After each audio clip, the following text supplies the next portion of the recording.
Okay. I guess I'm on. Yes, okay. Okay, I just want to welcome all you guys and thank you so much for tuning in. This is a really, really big event for me. Um, my name is Calvin Gant, and I'm going to be facilitating this interaction we're having. To my, I guess, I don't know, but at the bottom of the screen to your left is Labib Ukda. Labib, how you doing? Good, brother. Good. All right. And to your right is James Baduel. James, are you there? Nice to see everybody. What's All up? What's right. up? All right. All right. I want to thank my wife, Nicole. Nicole, thank you so much, because without you, none of this would be possible, because I don't know a whole lot about computer technology, so it would have been very difficult. But what I want to do is I want to let you guys just get an idea of where my head is and where it's been for a minute. And this is an excerpt that Nicole is gonna put on from December 23rd, 2015. It was a blog I wrote, and we put it to music, and it's called "What Now, Black Men." And again, it was written in December of 2015. So could you play a little excerpt from that, Nicole?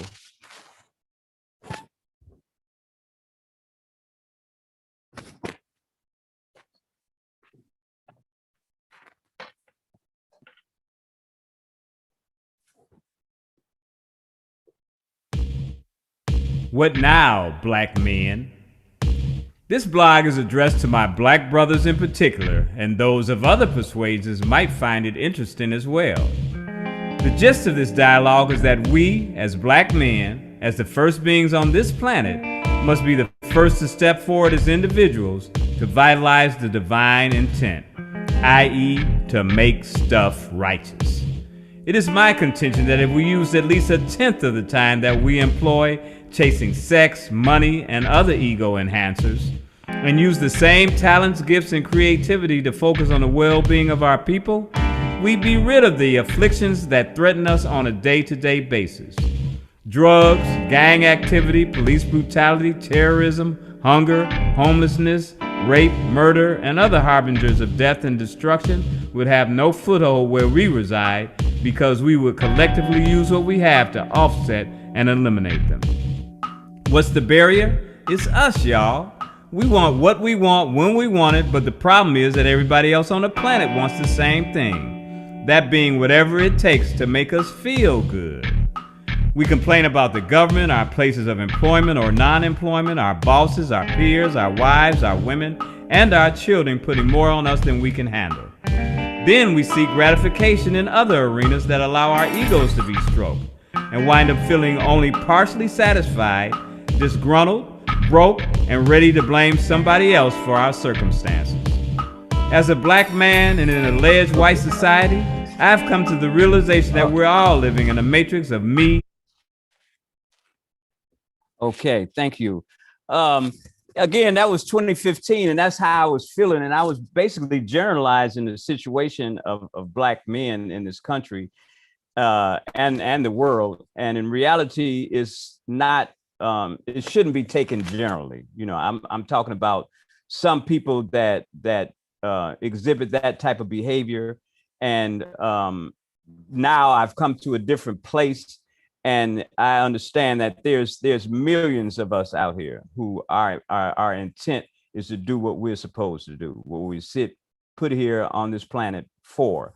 You know, and so, but I want to emphasize that that type of behavior, the things that I described, still exist. There's still the problems in the world that we're faced with. There's still a lot of us that are not stepping to the plate, so to speak. You know, and I'm talking to everybody. You know, I'm talking to everybody. Every black man on the planet is who I'm addressing. And it was another piece, because it was three things I really wanted to express before we get started.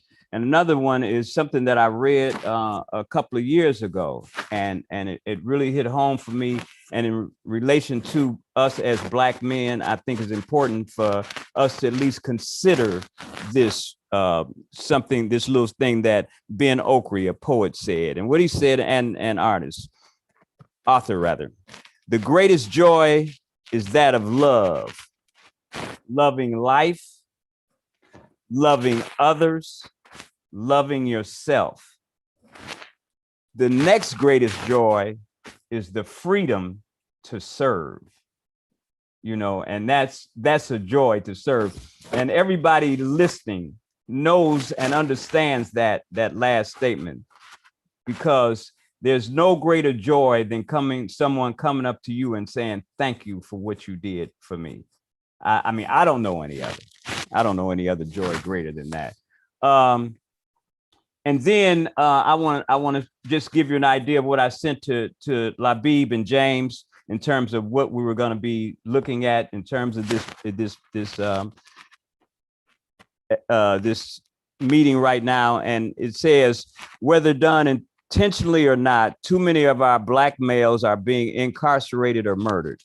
The intent of this Zoom interview is to initiate a dialogue among Black men that might set the stage for how we as Black men can assert ourselves more meaningfully and beneficially in regard to our treatment of and concern for others.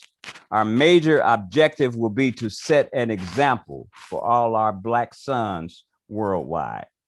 And so just to give you guys an idea of what happened to me, that I thought this was totally something that had to be done, and we talk about movements and things of that nature. And I'm not trying to set the stage for a movement, but just a participation with one another, just setting the stage and initiating an opportunity for us to talk to each other. Communication or lack thereof is a really, really serious problem, And I'm guilty of not communicating a lot in the way that I should, not responding to people, as soon as I should, and I think we all have that in some form or fashion, that we don't communicate as well as we could. And so this is an opportunity for us Black men to understand the importance of communication. And I'm asking you to participate in what it is that we're going to do here, and wherever you are, and whatever it is that you're doing, let us know, let's talk to each other. There's millions of things that are going on right now that are positive, that Black men are doing, and I ain't hearing it. I'm not hearing it, and the media is set for to make money. Let's face it, a lot of the things that we hear on the media, a lot of the things that are spoken and that we can visualize are things that the intent is not to give the news. The intent is to give you something that will make you more dependent on the ones who are issuing the news. And in terms of the social media, if it wasn't for the social media and the things that are put on social media, we would not be aware of what's going on. We really wouldn't, And so again, let's start talking to each other. First thing I'm going to do is I said something on here too. It was the letter to James and Labib. What was life like as a Black boy was the first question. And it's three questions. That was the first one. The second, what significant occurrence took place that preceded your transition to manhood? And the third is what is your current objective in moving forward? As a child, I really had a really great upbringing. I really, really did. I had both parents in the home. My parents did everything they possibly could to make sure that we eat, that we were clothed, that we had shelter. They provided us with things that other children were not provided with, and I experienced this. I went to school with people who were not doing as well as we were. And the thing for me was that as a boy, I I don't want to say resentful. I don't even know what the word is, but my situation said to me, Calvin, you don't want to be in the presence of others who are not doing as well as you are. And so why don't you give in to becoming like them? You know, try to emulate the people that are less fortunate than you, and perhaps you can develop some type of interaction that doesn't make them feel that you think you're better than them. So that was my problem as a child. I never wanted anybody to think that I thought I was better than them. And so I began dealing with people that were not as well off as me, people that were kind of on the fringes of society, you know, not conforming to societal norms and things of that nature. And it became comfortable for me, you know, and even now, you know, it's comfortable for me to know that I am not one who is a conformist to things that are going on in the world that I don't agree with. I'm just not. And it started as a child. The thing that took place is that I started doing drugs at a really young age, 13 years old, drinking alcohol, and, you know, it led to all kinds of involvement in drugs. And I did that until I was 38. And at the age of 38, I said to myself, I am sick and tired of being sick and tired, you know, and I decided that I need to do something. I know that I could not continue being like this. I don't want to feel like this, and I need to do something. And so a guy at where I work came up to me, and me and him, we used to do drugs together. And I was sick that day. I was really, really sick. And he looked at me, he said, Calvin, you're sick, aren't you? And I said, yes, I am. He said, here, I got something for you. And he went in his pocket, and I thought he was going to give me a bag, you know, and he gave me a card to a rehabilitation center. And I went, and I recovered from, you know, from that agony again. And I know that was 1986, and haven't done any drugs or alcohol since that time. And that changed my life and made me look at life from a different perspective, and made me begin to look at myself and ask myself, who are you and why are you here? And from that point up until this point, that has been my major objective, is looking at self and what is it that I can do to contribute to the well-being of others. And that's who I am. And either of you can go and give that same spiel about yourself.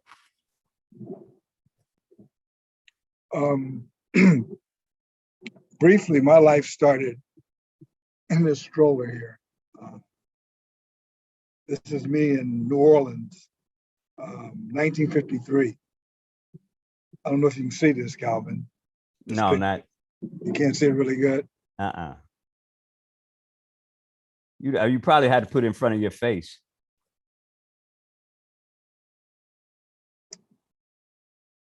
Anyway.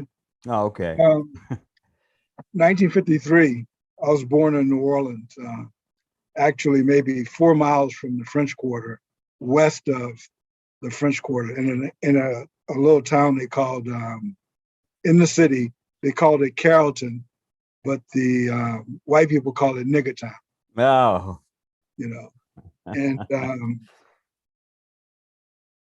life there was very segregated. One of the things I can recall very vividly was that during the summer, we all would go and swim in the Mississippi River. Because of segregation, we weren't allowed to swim in the city park pool or anything like that. So the neighborhood kids, that's where we learned to swim at, was in the Mississippi River. 1963, my mom decided to pull up stakes, divorced my dad, and we came to California. And from 63 to 73, basically was my trying to figure out life in California. 1973, I encountered some brothers on the street passing out the Muhammad Speaks newspaper. My first encounter with them, of course, I rejected the newspaper. I basically told her brother, you know, I didn't want it. I kind of took the paper, threw it on the ground. I ran into him again. He gave me the paper. I started reading the paper and got involved in, at that time, the Nation of Islam. 75, the Nation of Islam made its most significant transition. And that kind of led me to some other events, not to get into too much detail about that. 1982, I developed a newspaper called Hidra. Well, it was a magazine, Hidra Magazine.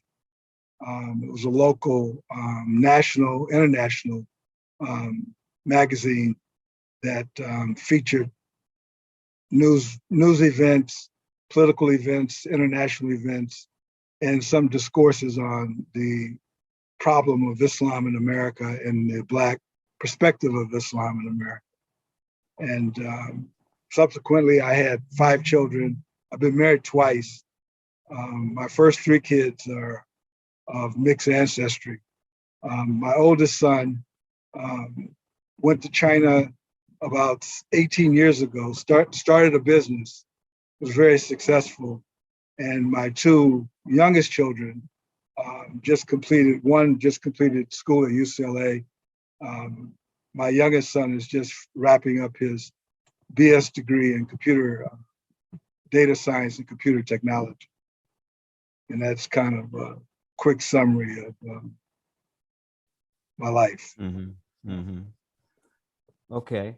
Labib, could you just give us an idea of, in terms of moving forward, is there any major objective, or are you just living life on life's terms? What does that look like?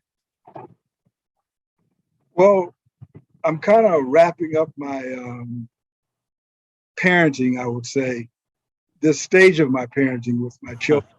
Okay. And, allowing them to be themselves, allowing them to find out, you know, what works for them and what doesn't work for them. And I can tell you it's a real challenge, because Yeah. a lot of times I want to say things, but it's wise to just be quiet, be still, and allow them to figure this out. Absolutely. At Absolutely. some stage, life is a better teacher than I am. So Mm-hmm. Mm-hmm. I've learned to relinquish my voice and listen more than I was talking before. Now I'm more of a listener. Yeah. Beautiful. Thank you. Thank you. Okay, James. That's what's up. Well, I'm a little younger than both of y'all, so my life story is gonna be a little more, compact. I'm sorry about that. I got calls coming in at the same time. But yeah, I'm James Badu. Ill was voted on while I was incarcerated. I was born in Milwaukee. Mom and dad moved from there to find better place, better way of life in Des Moines and Minnesota. And I found my way, on probation early at 9 years old. Didn't end up getting off of probation till after I got out of prison when I was 21. So, it was a long life of just trying to figure out life, as a young Black man. I would say that I had a lot of male influences, though. Just because you don't have a father doesn't mean you don't have other father figures around. I like to consider friends sometimes as father figures, people that was in the neighborhood, uncles. I had a lot of male role models and people that always believed in me. I never really heard too much negative about myself, like a lot of other people did. So I always kept an open mind, always questioned things, sometimes when I wasn't supposed to, and disobeyed, quote unquote. But like you said, Calvin, that kind of helped me to be in a position I am now, where I don't conform to everything, so I can look outside of the box and make a reality, make things better, for myself and for my family. Yeah, I was always very creative as a kid. Even while incarcerated, I, worked to put together all the religions for peace, to see, how are we more together than separate? Because at the end of the day, we're all prisoners, so we have something in common. So how can we use that to better the conditions while being incarcerated? So when we get out, we don't have the same issues and end up back in prison. Mm. And got out of incarceration and found that the same thing applies, that if this is our neighborhood and it's dirty or it's anything, then it's our responsibility to take care of it. So it doesn't make sense to get out of prison and the conditions be the same as when I went in, especially for somebody that's been in there for 20 years, 30 years, and so I just kind of see life like that. And it's a struggle. It's always a conflict when I want to, because I'm still very young.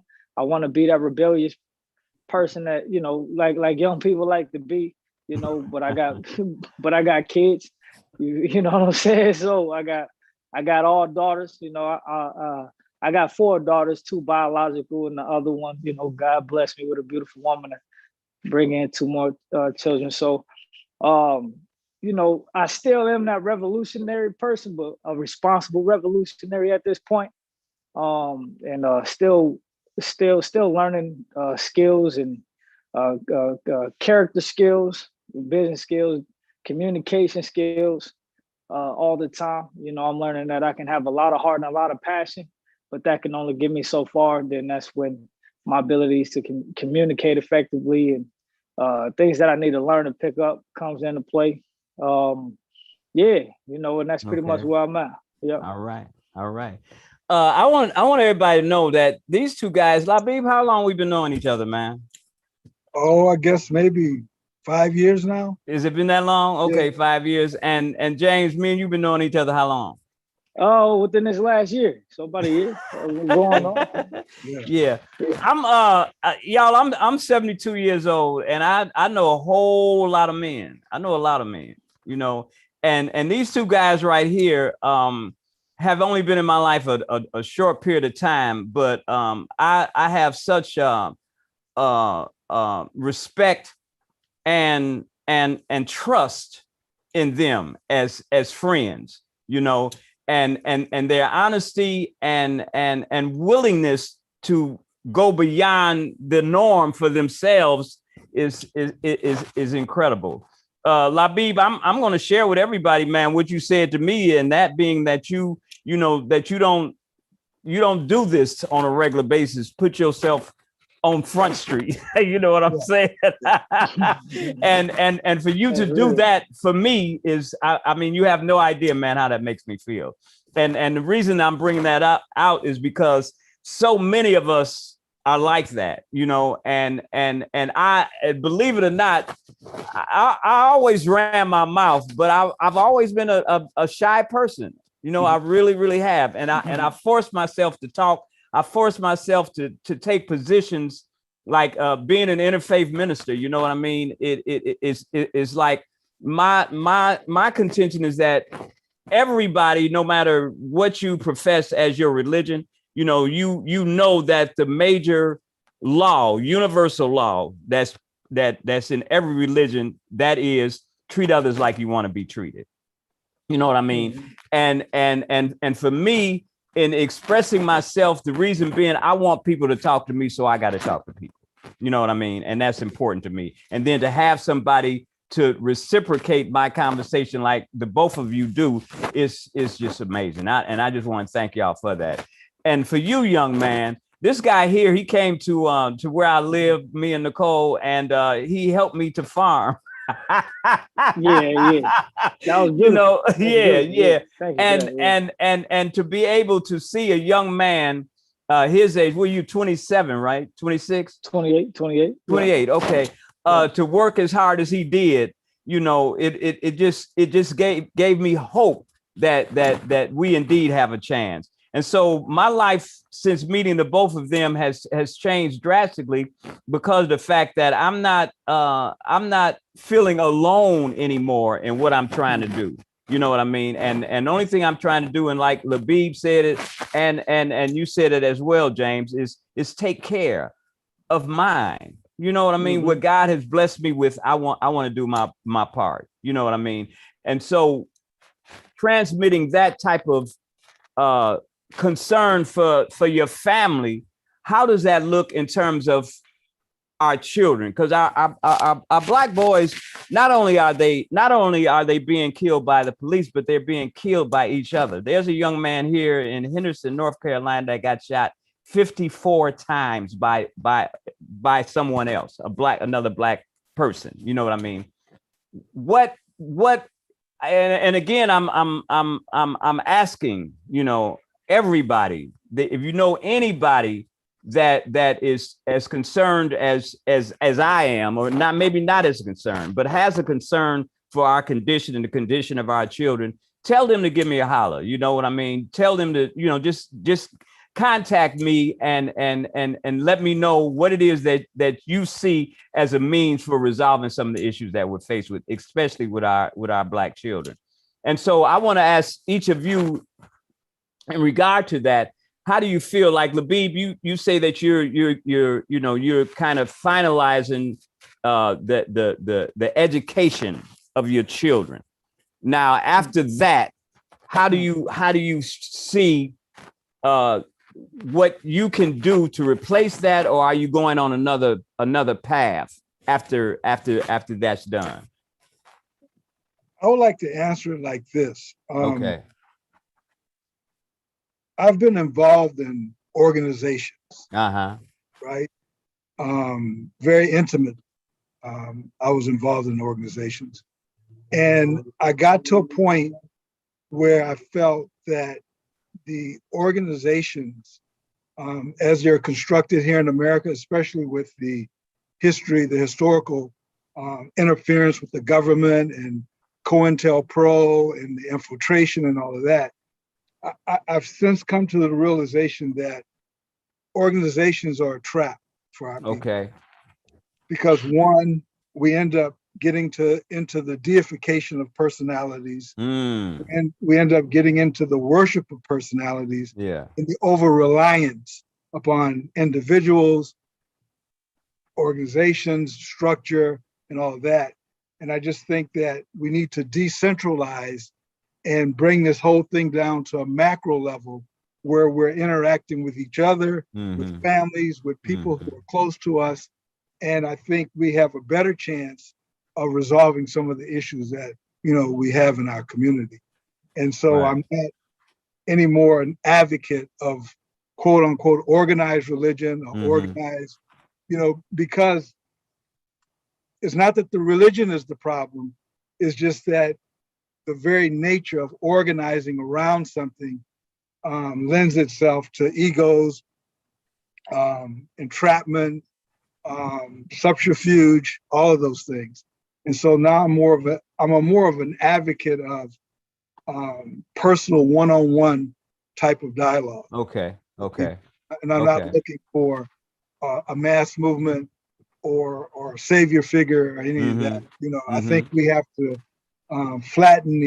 take the pyramid down and flatten the horizontal base, and we have to empower each other. And I think we'll have more success with that. It's like Ella Baker told Dr. King, strong people don't need leaders. My man. Yeah. So y'all heard what I was talking about, right? Yeah. This guy, yeah.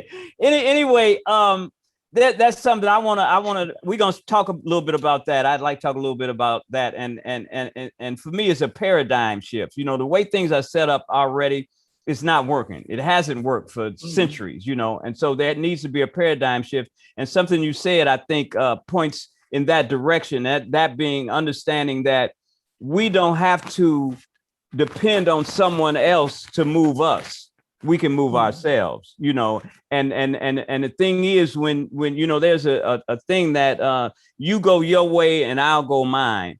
And if the two of us meet in the process, then it'll be a beautiful thing. So again, we don't have to go out and organize anything, but I think still the objective should be, we got to communicate. We got to communicate. If it was your children, your family, your wife, your mother, you know, whoever it is, we got to communicate, y'all. And so this is what this is all about, you know, and it's turning out exactly like I thought it would. You know, and that being that is just 3 black men coming together to talk to each other. That's it. You know what I mean? And if we could do that, that it would, I think it would be a beautiful thing, and it'd be the beginning of something that has not transpired as of yet.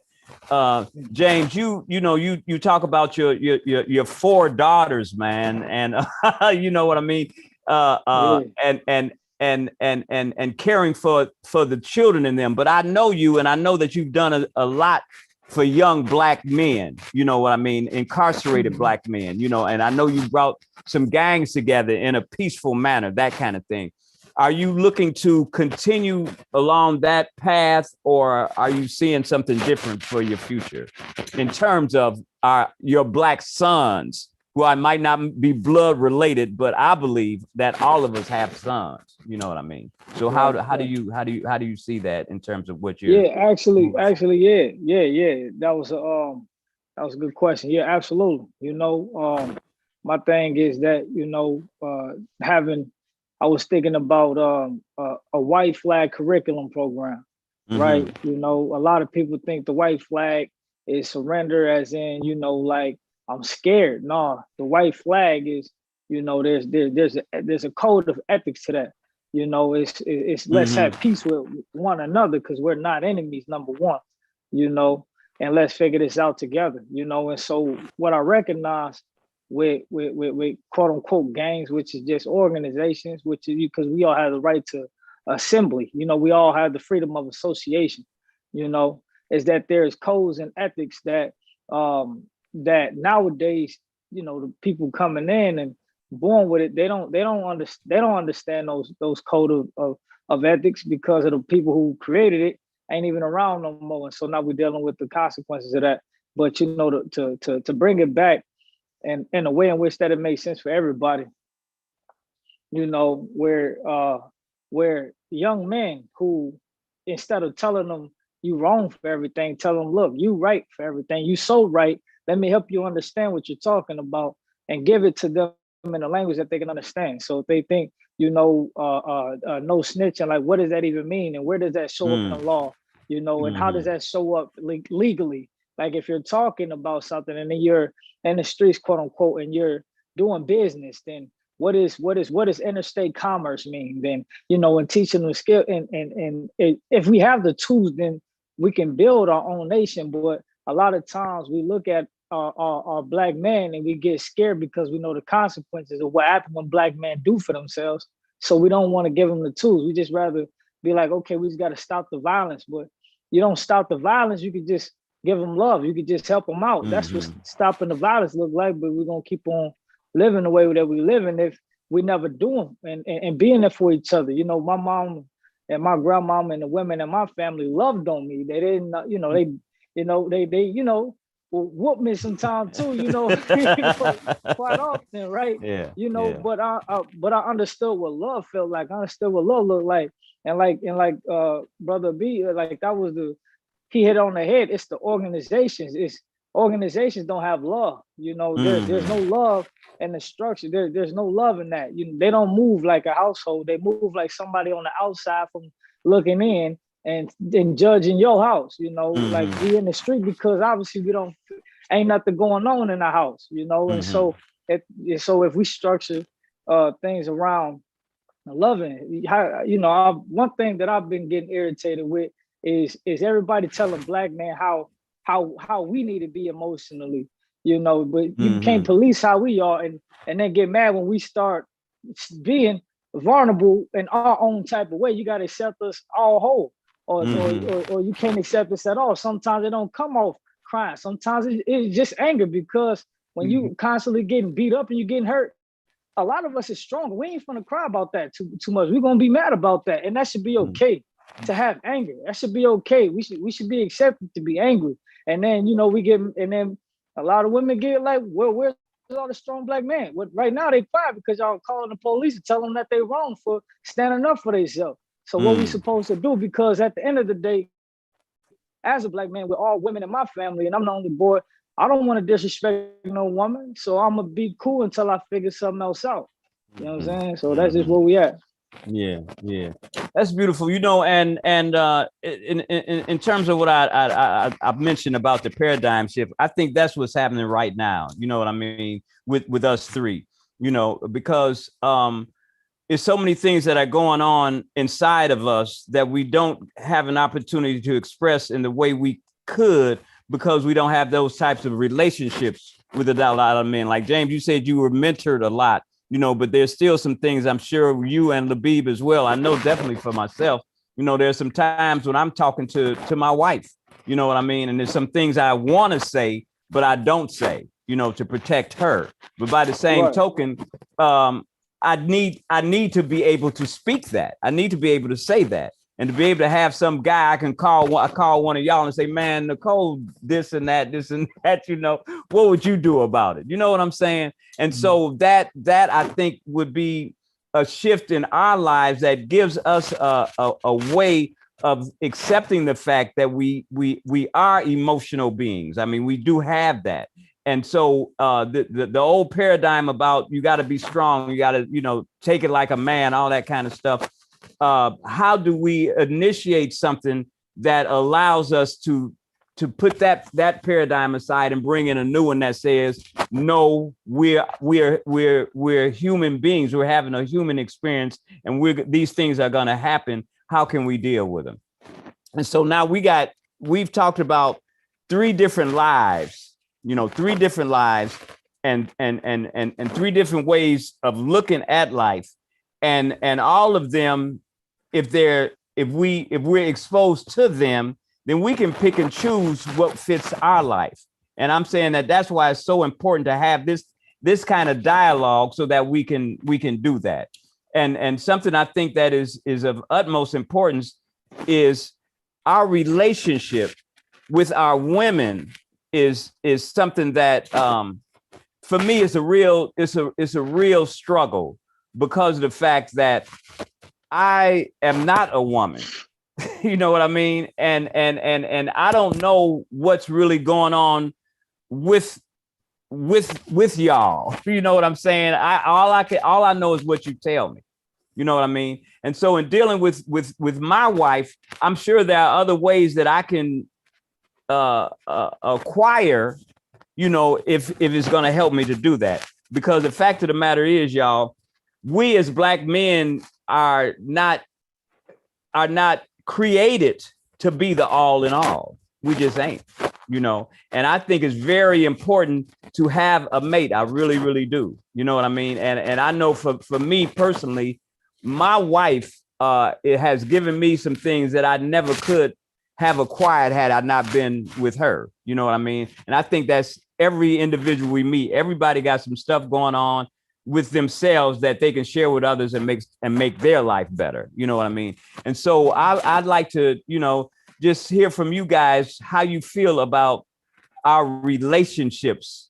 You know, why, or do you feel that a relationship with another human being is important? And how important is that to you personally? Real quick, do you got some papers around you? Because when you're moving, it sounds like you got some papers around you. No, I don't. Okay. It must be the mic or something. Oh, the mic is here. Yeah. Okay. Yeah. Thanks. Yeah, Thanks. Yeah. Yeah, because then we can hear you better. Yeah. Oh. Okay. Cool. But yeah. Okay. Calvin, you know. I'm sorry. No, either y'all. Yeah. Okay. Yeah. You know, about 6 years ago, I started studying Tai Chi. Mm-hmm. And I started studying with a Japanese gentleman. He's 72 years old. He's been a practitioner of the art for about 45 years. And one thing I've learned from him and from his culture is that when someone is making a mistake or someone is saying something, we tend to, in our culture, want to correct or say something. And what I learned from the Japanese culture is that you simply, when he's giving an instruction or he's saying something, and maybe in my mind, I think I'm doing it right, you know, instead of me saying, no, I've learned to just be quiet. And the word is real simple. It's us. And I think, you know, when we're interacting with our wives or women or anyone really for that matter, I think a lot of times we need to keep the dialogue down and sometimes just listen or just observe, but not be so quick to want to correct or to defend yourself. Okay. It's better to just, you could be totally wrong about something. He gave an example one time. He said that his master told him to meet him at 4 o'clock. He got there at 4, and the master didn't get there to 8. And he said, he didn't say to the master, hey, you should have been here at 4 o'clock. I've been waiting since 8. He just bowed and just said, oops, and they continued with the instruction that he had to give him. But that type of awareness just cuts down on a lot of friction and a lot of unnecessary dialogue. Yeah, I so appreciate that, man. What is that word again? Oos. Oos. Oos. Oos. Yeah. Okay. Yeah. Okay. Okay, y'all, the people who are watching, y'all don't know this, but Nicole is like the background. She's in the background, and she's listening to everything that's being said. So I'm gonna say this anyway, and I know I'm gonna have to live it. I appreciate that, man, because I that thought, it probably has crossed my mind, but never in the moment of the interaction that we might be having. Yeah. But I'm gonna try to incorporate that in my conversations with my wife, because it's really, really important. I'll share something. My first wife, she loved me, and the way that she talked to me was indicative of the way that she was raised. And so it was a very competitive relationship. Very competitive, and I didn't know how much she loved me until she died, I'm being honest. I didn't know that, and then it was when I came to my trying to do, and I was going back and forth with her because I didn't like the manner in which she did it. But how can I tell her, like you were saying, how can I correct her? Who am I to correct her? And so now I'm married again, and some of that stuff is still in me. You know what I mean? But I appreciate that, because that's definitely a word I'm gonna. So thank you, my brother. James, go ahead, man. What and your interaction with the female gender? Well, you can't say female. They say. Oh, thank you, man. Okay. Yeah. And I think the mic got worse. Yeah. The mic got worse when you talking. It's like the mic got worse. So you really? might want to. Yeah. Yep. Like now. Yeah. There you go. Yeah. Okay. Yeah. Okay. Cool. Yeah. And I would say, I'm learning about things like that. The female and all that. I'm learning about I'm learning about a lot with women, but I've been learning about women for a while, but I kind of pushed it to the side. Never really was too serious now having a family. I think it's a beautiful struggle to coexist and learn through her, with her, and vice versa. I think I like what he said about the oof. I like that, because I think that matters. Just kind of being stable and just kind of watching how things move. I think that I can be a better supporter if I can just sit back and watch how she moves, to be able to help guide her and herself. Because just like me, I can't see myself from the outside. Because I am myself. And so it's the same thing with her. So a lot of times I work to refrain from arguing if I'm not already emotional about something, just to kind of listen to see how, where she is in her communication, and if she even understands fully or understand if we even have the same type of understanding about the same thing. Because a lot of times, it's like the beetle in a box. We all have a box.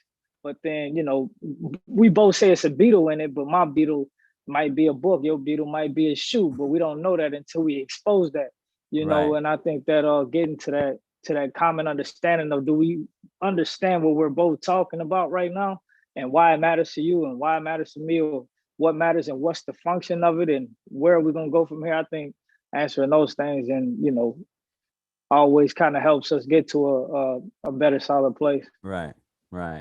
Yeah, That's and I my think what James said is real true. Mhm. Is that Okay. we can't see ourselves. And Mhm. one thing I learned in Tai Chi is that you can't see your blind spot. Only a master can. Okay.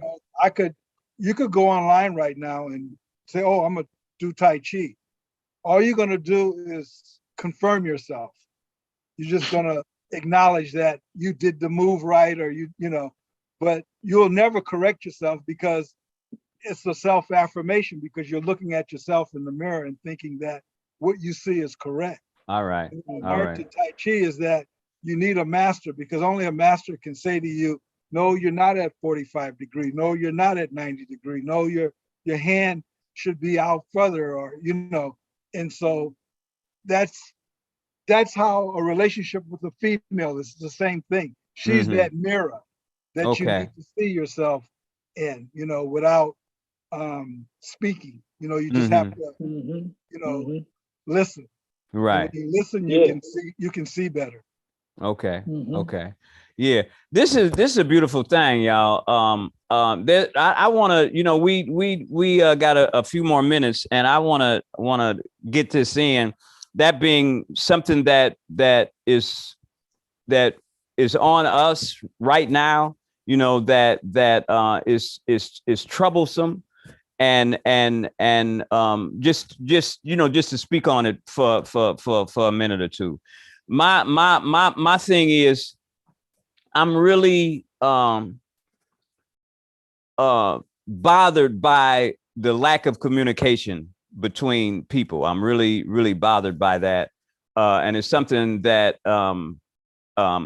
I feel some kind of way we have to come to some understanding of how important it is that we communicate, because I know for a fact that the only way that things are going to change in relationships with one another and the world at large is for us to collaborate. We have to come together and share our ideas and allow each other to talk and listen. You know what I mean? And I'm looking to get some input, like what you guys have given me today has been tremendous, and I really, really appreciate it. But I'm looking for some input, and if it's not being shared with me, share with one another. I just want all us to come together, with somebody else, and share our experiences, our strengths, and our hopes, and in that way, inevitably we're going to come together and be able to collaborate. When you're working on self, I just believe that others are working on self some kind of way. The like-minded are going to come together, just like we three are here now. I think that can expand unlimitedly, if that's a word, even if it ain't. So that's my thing. I'm really bothered by the lack of communication in our community, and I'm imploring everybody, let's try to communicate a little bit more. Labib, what's going on with you? What is there anything that irks you or troubles you, or Um, I read a comment by Rabbi Mhm. Hillel, and he said that the essence of the Bible was simply love thy neighbor like thy love thyself. Right. He said, and the rest of the Bible is commentary. Oh, that's right. Okay. Okay. Okay. And I think that's the essence of it all, Mm-hmm. that we have to love one another as much as we love ourselves. Okay. And I think that's what we have to try to communicate Mm-hmm. to each Mm-hmm. other. Okay. Okay. James, you got anything that you want to speak on in terms of, what can happen, what can be done differently that might make things better? Um, I think he hit it on the point. I think love your neighbor as you love yourself. As in, also I think that I'm starting to kind of wonder more about, like, because I love very hard. So it's Mm-hmm. like I'm learning to love myself through the way that I love others as Mm-hmm. well. Mm-hmm. Because I think that that's why I'm really finding love. It's like love to me is like self-sacrificing. It says the greatest love is the one who will give his life for his own brother or Mhm. sister. And Mhm. so through that sacrifice of myself and loving somebody else, I'm learning to love myself back in return. So it's I think that people, I think we all should learn how to immerse ourselves in others, like lives, like for real. Like, okay, I got to understand that what happens in my house affects your house. You know, what happens in your Mm. house affects Mm. my house. You Mm. know, that if I have assets, you have assets. If you have assets, I have assets. Because it's going to be both our liabilities if it's not appropriate, it's not used right. You know, is that we live in a society that doesn't appreciate us, want us, care about us. So, but that's okay. We don't have to be, you know, we don't have to allow our quote unquote trauma, our past, or anything like that to negatively to define us. If epigenetics is real, then we can create our own genes by believing in our own selves, by doing for our own selves, by walking in it, our own selves, and not being afraid to fall and fail and get beat up and just keep on going. You know, I think that that's what Mhm. matters the most. You know, it's just a body. You know, I think that one thing I learned when I was a lot bigger than I am now, when I was working out, you know, a lot bigger than I am now, was punish the body, train the mind. You know, is Mm. that when you keep on going, you're gonna train yourself. You know, it doesn't matter about what your body go through. Train and keep on going, and you're going to beef up. You're going to get better. You know, the body heals itself by nature. So keep on going and just keep going. Period. Keep learning Okay. and keep just keep believing. I think that we need to Mhm. do that as a whole. You know, I think Okay. trauma is one thing, but transformation only happens when you keep going. Mm. Mm. Yeah. Wow. I just want to thank you guys. As I said earlier, this is what I expected it to be, and even more.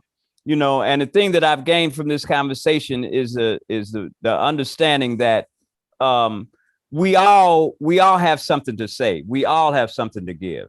You know what I mean?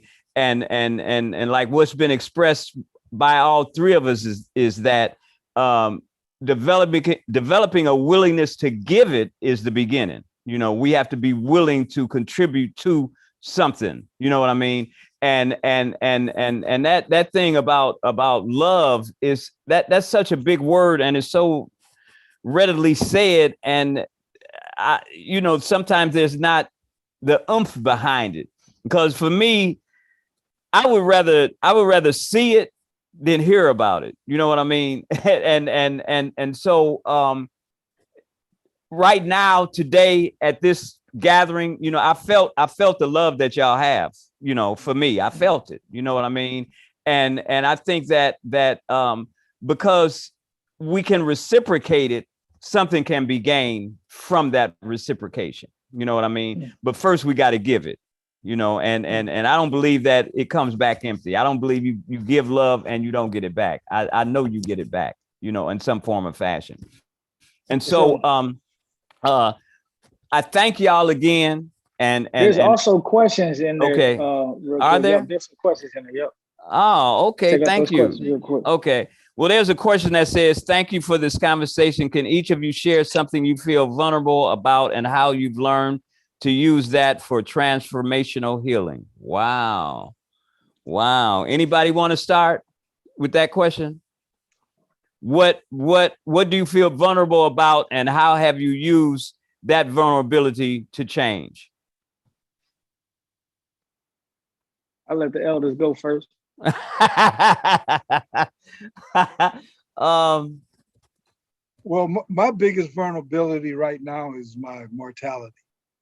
Accepting at this stage of my life that I can see beyond my present situation, and daily I'm encountering the fact that my time for another journey is upon me, and realizing that now that I'm trying to gird myself and to prepare myself for my journey. So I'm no longer wondering about what's next, because I already know what's next. Is definitive. there's no doubt, is unequivocal now. Mm-hmm. So it's about preparation now for me, for my journey. Wow. Wow. My biggest vulnerability is my ego, and being hurt and feeling that I'm not being heard, that the things that I'm trying to express are not being listened to, and being in the public light in terms of the blogs and the podcasts and things of that nature. I don't get responses in the way that I should, or that the way that I'd like to, not the way that I should, the way that I'd like to, because I have this thing of attention. You know what I mean? I love it. I love attention. You know what I mean? And it's caused me to get to a place where I'm struggling with, is my objective to be of assistance to other, or is it to get attention? You know what I mean? And I'm struggling with that. And what has happened for me in that regard is that I found that it's much better to not be concerned with numbers, how many people like me or how many people don't like me, that kind of thing. And it stemmed from something that I heard a long time ago. And now I'm realizing that it's true, and I'm living my life in alignment with that, with what I heard. And that was, Calvin, everybody don't like you. And I was like, I was shocked. What you mean everybody don't like? Everybody, why wouldn't they? But the fact of the matter is, and it's not about whether they like me or not, it's about whether I like myself. And so rather than trying to get attention from outside, what I'm doing is trying to give what I have with no expectations. You know what I mean? And that's how I address that. James, go ahead. That's real. I would say, it might sound crazy, but both of them, I'm definitely, every day always kind of thinking like, being in the position that I am right now, in the way that I see that I'm going to continue to move, there's all, being the young Black man in America, I'm always thinking about when my time is going to come. So it's always on my mind that I have to prepare right now, and everything I'm doing in life right now it has to last at least three generations. I have to think about sustainable development. And so I get frustrated because now, I feel like I'm in the second phase of that for myself, where I'm kind of humble about it. I've shifted my life, career, quote unquote, but my mission and my goals and the way that I'm moving my life, where now I'm getting more centered and getting, building things, but I'm also, now I have a lack of organization, and so I think that's one of the biggest pieces that I'm working on right now, just learning how to really get organized, and still not care so much about what other people feel, without saying I don't care how you feel, but just not, because I do care how other people feel about me, but also it's like, people will understand once they see, what I'm doing, but also it doesn't have anything to do with nobody else, but it has everything to do with everybody, because I have a heart for all of us as a people. I know that, as a Black person, I can't just think about only my family.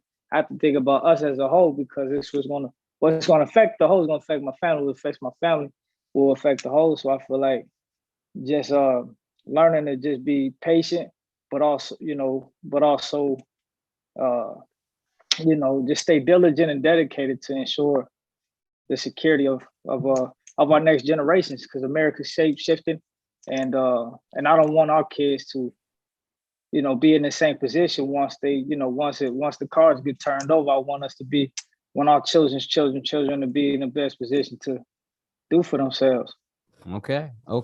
There's one more question, and I'm going to answer it. The question is, how do you show love toward another brother, and how important is it that men learn to love each other and heal from whatever ails them?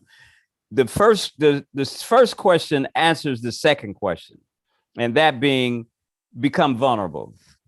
Open yourself up to other men. Don't be ashamed of what you've done or feel like, oh, I don't want to seem like no punk, later for all that. If we open up to each other, like I love these two guys, and the reason being I've already expressed it, they're honest with me. You know what I'm saying? And that I think is imperative for us to be honest with each other and quit hiding. That was the first thing that they talk about in the Bible. When God asked Adam, "What you doing?" He said, "I'm hiding." Why? How? And everything since that time has been that we hiding. Come on out, y'all, and talk to each other. Again, I appreciate y'all, and I thank everybody for tuning in. And we're gonna be doing some more stuff. I don't know how, I don't know when, but we are. And I ask again, as I did at the beginning, y'all holler at a brother. Let me know where you at, what you're doing, what you're thinking. And we can take it from there. And Labib, what you said, I think is so very important. This is not a movement. You know what I'm saying? This is not a movement. This is just some brothers coming together and talking to one another. You know what I mean? And whatever comes after that, we have no expectations. We just want to come together and love each other. So let's do that. I thank all y'all for listening. Nicole, thank you so much for doing what you did to make this thing happen.